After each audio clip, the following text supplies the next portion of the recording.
রিনা, তুমি যারা বাড়িতে নিয়ে আইছো তার পরিচয় তুমি জানো না, কিন্তু তুমি তার কথা অনেক শুনছো। সাদিয়া কমুনি। বন্ধুরা, আপনারা জানেন যে সাহেব নামে গোলাম নাটকটি দেখতে দেখতে 1 থেকে 9 নম্বর পর্ব পর্যন্ত আপলোড করা হয়েছে। আপনারা অধীর আগ্রহে বসে আছেন যে এই নাটকের 10 ও 11 নম্বর পর্ব কবে আপলোড করা হবে এবং কবে দেখতে পারবেন। সকল কিছুর বিস্তারিত জানতে পারবেন আজকের এই ছোট্ট একটি ভিডিওতে।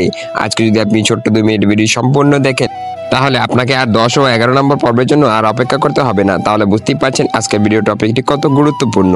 সো হ্যালো বিয়ার, কেমন আছেন সবাই? আশা করছি এই পবিত্র দিনে সবাই ভালো আছেন। আজকের ভিডিওর ইন্ট্রো টাইটেল দেখেই বুঝতে পেরেছেন আজকের ভিডিওটি কি নিয়ে হতে চলেছে। ইউটিউবের মোস্ট ট্রেন্ডিং ভাইরাল নাটক হচ্ছে এই সাহেব নামে গোলাম নাটক। নাটকটি ইতিমধ্যে আপনাদের ভালোবাসায় 1 থেকে 9 নম্বর পর্ব পর্যন্ত আপলোড করা হয়েছে। এই নাটকটি আরো বেশি নম্বর পর্ব পর্যন্ত আপলোড করা হবে। নাটকটি আপলোডের প্রায় 24 ঘন্টার ভেতরে ভিউ পেয়ে থাকে 3 থেকে 4 মিলিয়ন প্লাস। তাহলে বুঝতে পারছেন এই নাটকটি কত জনপ্রিয় একটি নাটক।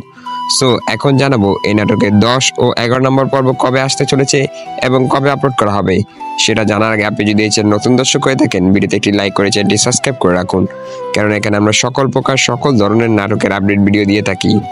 যেহেতু 10 ও 11 নম্বর পর্বের শুটিং এর কাজ কমপ্লিট হয়েছে, এডিটিং এর কাজ কমপ্লিট হলে খুব শীঘ্রই আপনাদের মাঝে 10 ও 11 নম্বর পর্ব আপলোড করা হবে এমনটা আশা করা যাচ্ছে। আগামী শুক্রবার বিকেল 3:30টায় ইগল ইসলামিক নাটক চ্যানেলে এই নাটকের 10 নম্বর পর্বটি আপনারা দেখতে পারেন এবং 11 নম্বর পর্বটি আগামী মঙ্গলবার বিকাল 3:30টায় ইগল ইসলামিক নাটক চ্যানেলে আপনারা দেখতে পারেন। সো আপনারা যারা যারা সবার আগে নাটকের 10 ও 11 নম্বর পর্ব দেখতে চান তারা অবশ্যই এই চ্যানেলটি সাবস্ক্রাইব করে রাখুন। নাটকটি আপলোডের সাথে সাথে আমরা সবার আগে পৌঁছে দেবো আপনার কাছে। আর এই সুন্দর ভিডিওটি কে কোন জেলা থেকে দেখছেন তা অবশ্যই কমেন্ট করবেন। আপনাদের সুন্দর সুন্দর কমেন্ট মতামতের উপর ভিত্তি করে আগামী পর্ব নির্মাণ করা হবে।